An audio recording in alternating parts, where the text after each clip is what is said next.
Okay. Ada bila kita cerita tentang solubility, kita ada solute, kita ada solvent. Okay. Macam dalam kamu punya eksperimen baru ni, kan? Kamu masukkan 1 ml cyclohexane dalam air. Tahu? Jadi kita boleh consider lah cyclohexane tu sebagai solute lah, ya. Manakala air tu kita namakan dia sebagai solvent lah, ya. Okey. Jadi untuk alkane, ya. Alkane ni, ya. Kalau kita lihat, okey. Ini alkane lah. Contohnya kita ambil cyclohexane lah. Kita ambil cyclohexane yang dalam kamu buat dalam eksperimen tu kan. Okay. Cyclohexane kalau kita lihat semua alkane lah ni. Dia boleh apply kepada semua alkane lah. Ya, cyclohexane. Okay. Cyclohexane ni terdiri daripada karbon dan dengan hidrogen sahajalah. Ya, atom-atom yang wujud lah alkane dalam alkane. Ya. Hanya terdiri daripada atom karbon dan hidrogen. Alright.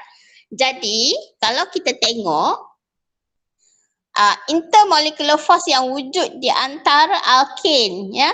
Alkane dan another alkane. Contohnya cyclohexane with another cyclohexane ini. For example lah kita ambil ya. Dia hanya ada van der Waals force sahaja. Van der Waals force. Dia ada intermolecular force, dia adalah van der Waals force. Tahu? Okay. Jadi, cyclohexane ini kalau kita tengok, ya, dia intermolecular force dia adalah van der Waals force. Ya. Jadi, dia kita namakan sebagai non-polar molecule. Dia adalah sejenis non-polar molecule. Intermolecular force dia adalah van der Waals force. Ya. Jadi kalaulah kita jadikan dia sebagai solute, ya, kita nak larutkan dia di dalam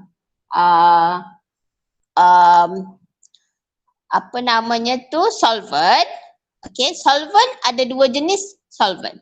Satu, kita ada solvent yang polar solvent. Satu lagi non-polar solvent. Okey.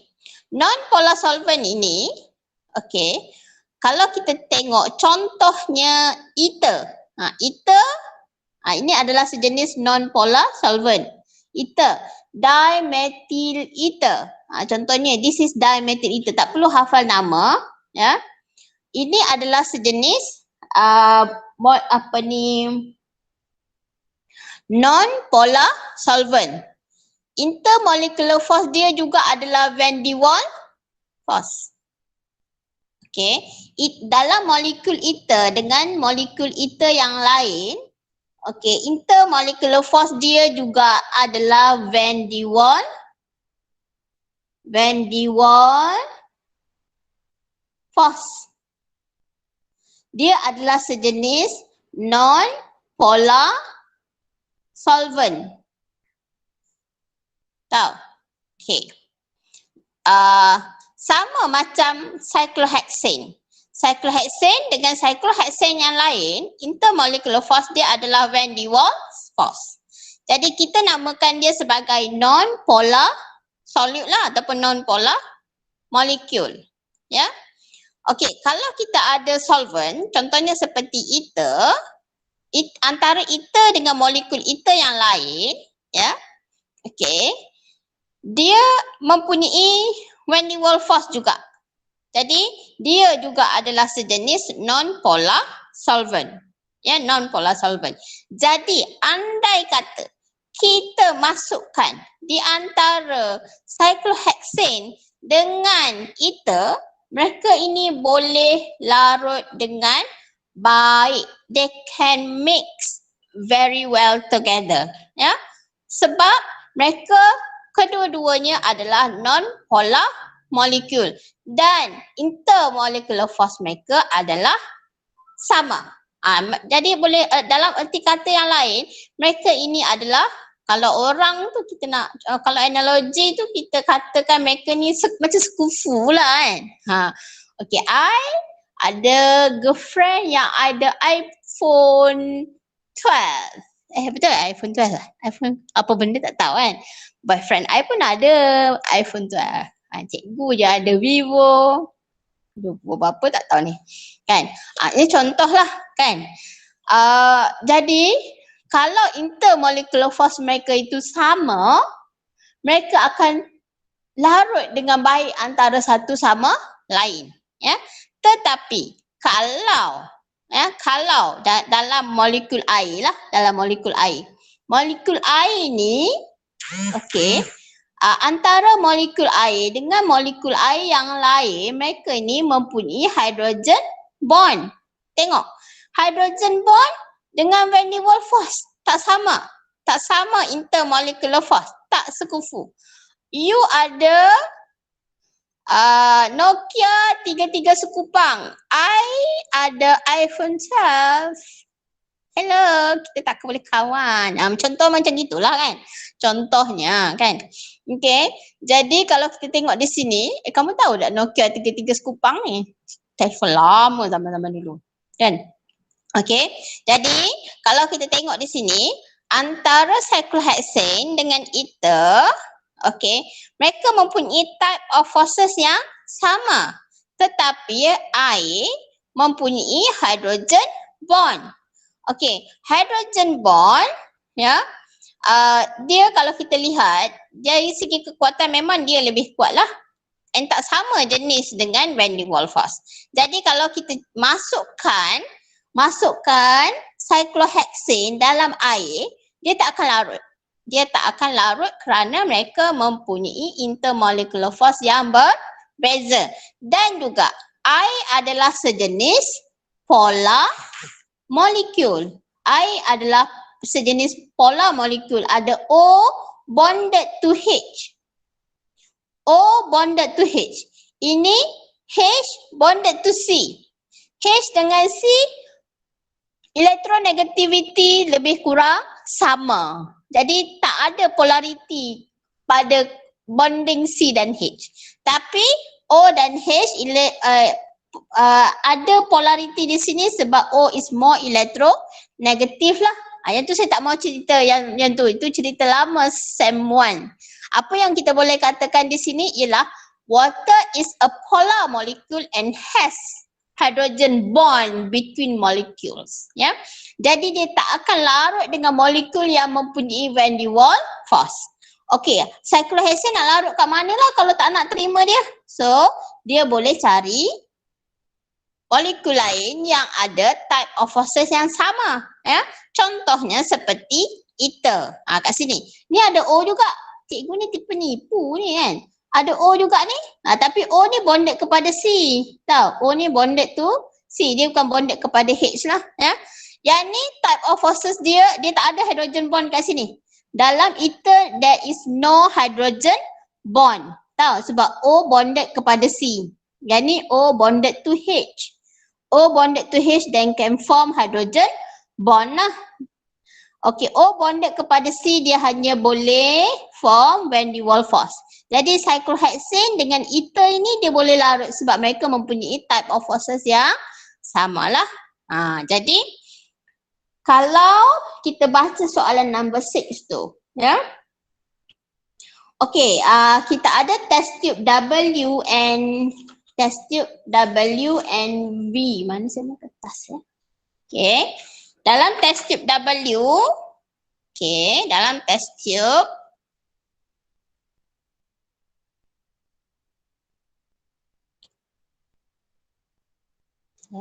kenapa dia bela-bela?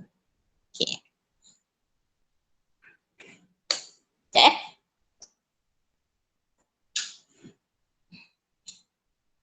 Okey, dalam test tube W lah ya.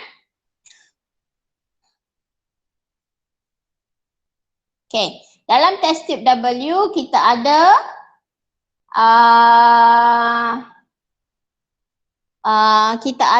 H2O. Okey, dalam test tube V ada ether. I is menyampah bila tak baca dia blur.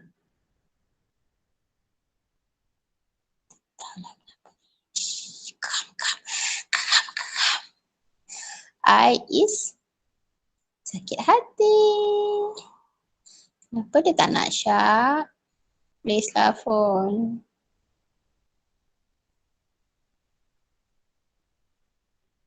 Kam lah.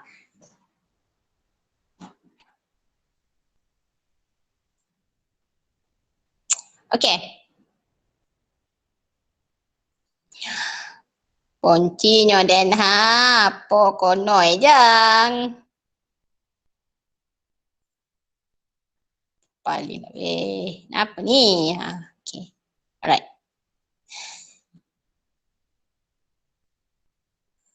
Apa konoi jang? Kau sangat bela. Okay. So, kalau kita tengok dalam test tube W tu, okay, kita masukkan H2O dan dalam test tube V kita ada ether. Teng. Kan aku TikTok kat sini juga ni sekarang kan. Okay. So kita masukkan pentane. Okay, ni masuk pentane, ini pun masuk pentane. Okay. So, sekarang kalau kita tengok pentane ni, intermolecular force dia adalah van der Waals force. Yang ini ether van der Waals force. Air dia ada hydrogen bond. Kan? Okay, jadi kalau kita tengok, apa yang kita expectkan di sini ialah dalam test tube W akan dapat 2 layer lah. Ya. Tapi kalau dalam test tube V akan dapat homogeneous mixture. Ya. Dia dapat 1 layer sahajalah. Ya. Okay. Okay, apa alasan yang kita boleh bagi di sini? Jadi apa alasan yang kita nak bagi? Apa reason dia? Sebab dia minta kamu write down the observation when 2 ml of liquid pentane is added to the both test tube. Okay. So sekarang apa alasan yang kita nak bagi ialah, okay, mula-mula sekali kita komen dahulu untuk H2O. Apa kono jang kau sangat belum ni ha? Okay. Alright. So kalau kita tengok in test tube W. Okay. 2 layers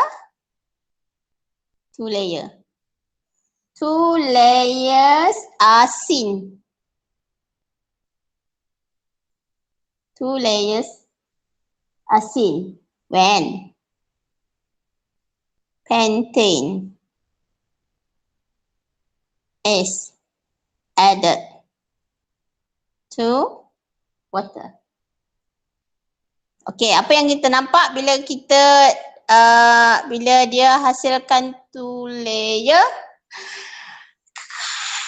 Sakitnya hatiku, sakitnya tu di sini, di dalam hatiku. So, okay. Okay, nampak clear sikit lah. Alright. So, bila dia nampak 2 layer, ya, apa yang kita boleh katakan tentang campuran ini? Jadi kita boleh katakan pentane is insoluble in water. Ini poin yang kedua lah. Nampak 2 layer, dia tak campur. Kan? Dia tak campur.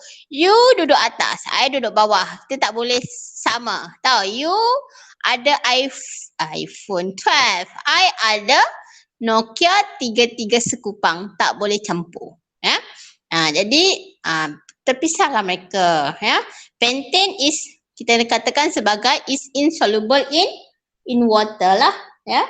Okay. Jadi apa kita nak kata alasan dia is insoluble in water tu? Kita kena nyatakanlah bahawa pentane is a non-polar solvent. Non-polar solute lah ataupun non-polar molecule. Non-polar molecule. Okay, pentane has when D, ejaan dia kena betul tau. V huruf kecil, D huruf kecil, W huruf besar. When D was forces between molecules. Okay, pentane has van der Waals force between molecules. Okay, lepas tu apa kita nak cakapkan sekarang? Okay, H2O, okay, is a polar molecule and has hydrogen bond between molecules. Kan? Okay, H2O is a polar molecule and has hydrogen bond between molecules lah. Ya. Thus, baru kita nyatakan. Okay. Okay, pentane is insoluble in water. Okay, ini alasan yang kita boleh bagilah ya untuk solubility lah. Ini apply kepada mana-mana organic compound ya. Okay, air biasanya memang dia tak akan larut dengan organic compound yang tak ada hydrogen bond. Apa organic compound yang ada hydrogen bond nanti kita akan belajar, that is contohnya kita ada alkohol, carboxylic acid. Yang tu boleh form hydrogen bond, itu cerita lain tau. Kalau alkane, alkene, aromatic, nanti kamu nak belajar yang dekat-dekat ni memang dia tak akan soluble lah. Ya. So alasan dia sama macam yang kita ada sekarang. Ya. Okay. So ini kamu nak screenshot ke ataupun nanti tengok video je? Tengok video je lah ya.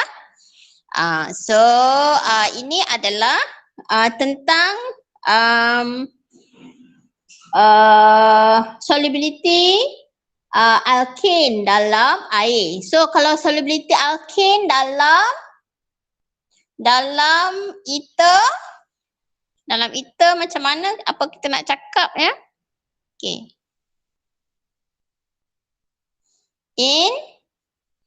Dia belum lagi. Rasa nak nangis. Boleh tak saya nangis? In test tube V. Okay. Okay. Homogeneous solution is formed.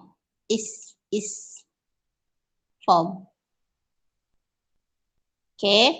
Nyatakan bahawa okay.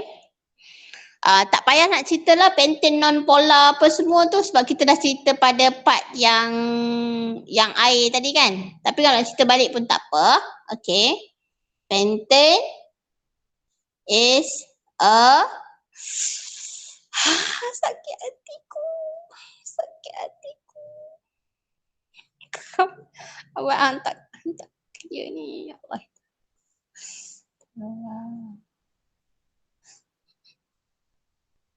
Rabbi syrah li sadri wa yassir li amri. Ya Allah, mudahkanlah urusanku ya Allah.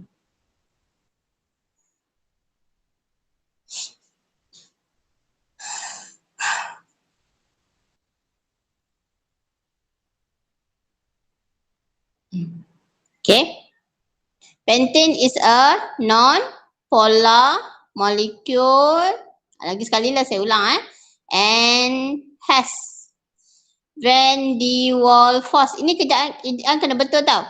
V huruf kecil, VEN, D, DER, huruf kecil, W huruf besar lah. Ya. Van der Waals force between molecules. Okay. So ether is a non-polar solvent or molecule Okay. And also, has when the wall force between molecules. Okay.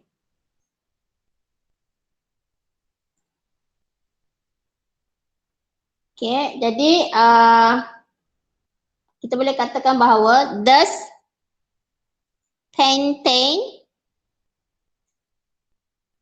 is able to form when the wall force with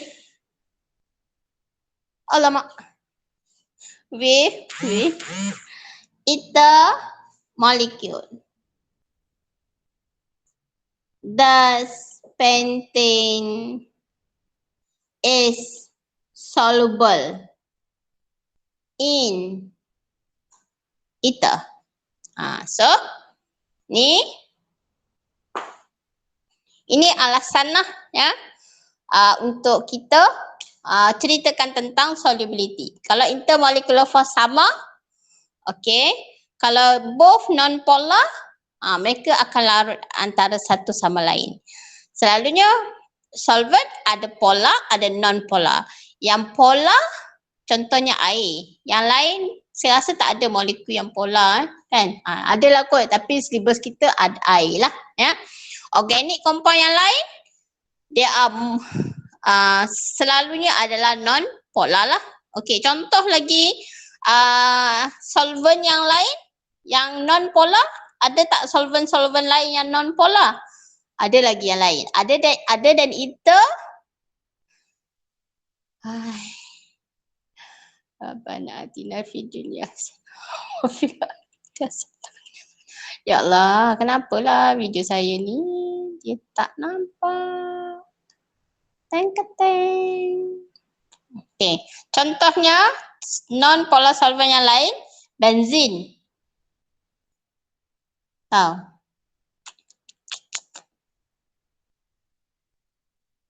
Dichloromethane. Dichloromethane. Ya, ataupun CCl4. Okey.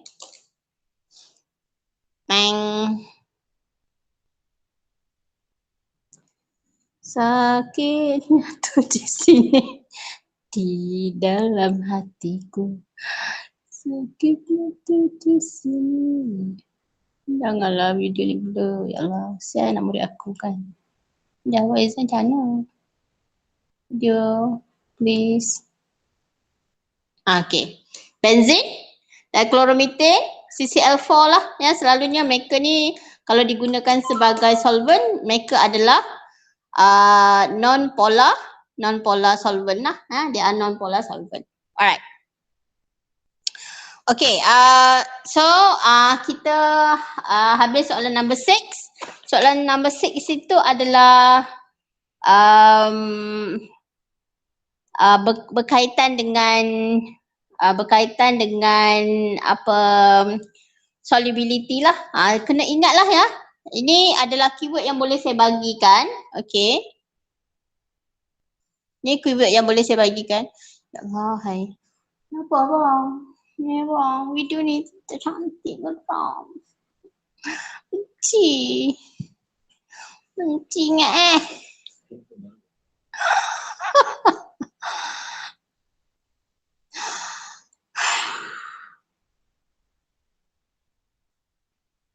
Two molecules. Yang ni boleh two molecules that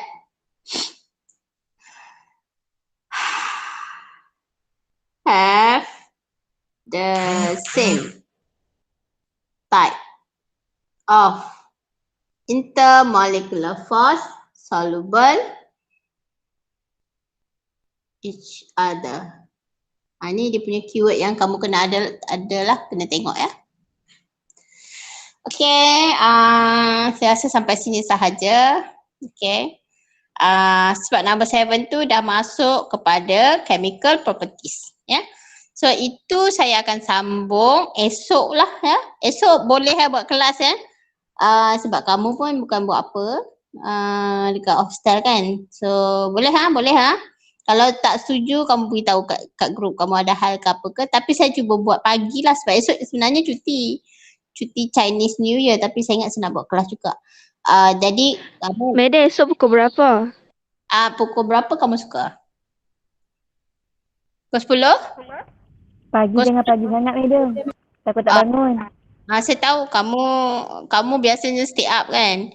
So dia lambatlah sikit nak bangun. Pukul 11 okey tak? Okey madam, boleh madam. Boleh pukul 11. Sempatlah saya nak masak-masak main-main masak-masak. Esok nak masak apa pun tak tahu lagi ni kan. So pukul 11 esok ya. Sambil tu kamu